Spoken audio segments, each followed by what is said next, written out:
Hello, నాతో తెలుగులో మాట్లాడతావా? అవును, తెలుగులో మాట్లాడడంలో చాలా సంతోషం. మీకోసం ఇక్కడను. మీ క్వశ్చన్ ఏంటి? నీ వాయిస్ చేంజ్ మంచిగా లేదు. ఓకే, నేను మీ రిక్వెస్ట్ ని కన్సిడర్ చేస్తాను. మీకోసం ఎలా మాట్లాడాలి చెప్పండి. మంచిగా మాట్లాడాలి, వాయిస్ బాగాలేదు. Alright, I'll keep that in mind. Let me know if there's anything else you'd like. మళ్ళా ఇంగ్లీష్కి వచ్చిన తెలుగులో మాట్లాడామంటే సరిగా ఉండి నేను ఇంగ్లీష్లో మాట్లాడాలి అంటే చెప్పండి. ఇంగ్లీష్లో కాదు, తెలుగులో మాట్లాడు, మంచిగా మాట్లాడు. ఓకే, నేను ఇప్పుడు తెలుగులో మాట్లాడతాను. మీ క్వశ్చన్ ఏంటి? నా క్వశ్చన్ ఏంటిదంటే, నేను 2 బెడ్రూమ్ల ఇల్లు కట్టుకోవాలనుకుంటాను. సో దానికి ప్లానింగ్ కావాలి. 2 బెడ్రూమ్ ప్లాన్ కోసం కొన్ని విషయాలు కన్సిడర్ చేయాలి. ఈస్ట్ ఫేసింగ్ హౌస్ కి ప్రాపర్ వెంటిలేషన్, న్యాచురల్ లైట్ కోసం కొన్ని స్పెసిఫిక్ డైమెన్షన్స్ ఫాలో చేయాలి. నేను చెప్తా చెప్పిన తర్వాత నేను సరేనా.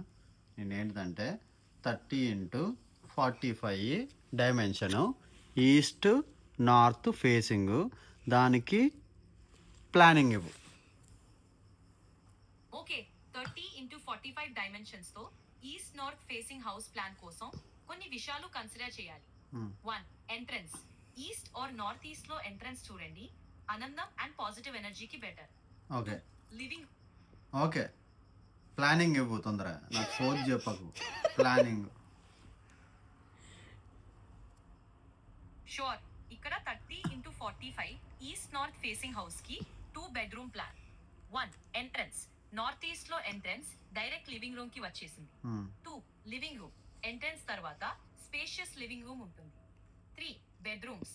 2 బెడ్రూమ్స్, వాటిలో ఒక దగ్గినా కానీ చెప్పు దగ్గొచ్చింది.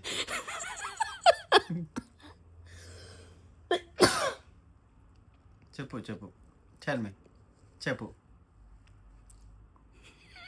ఏ ఉన్నావా? ఎస్, ఇక్కడ కంటిన్యూ చేస్తాను. 3 bedrooms. Master bedroom attached bathroom తో.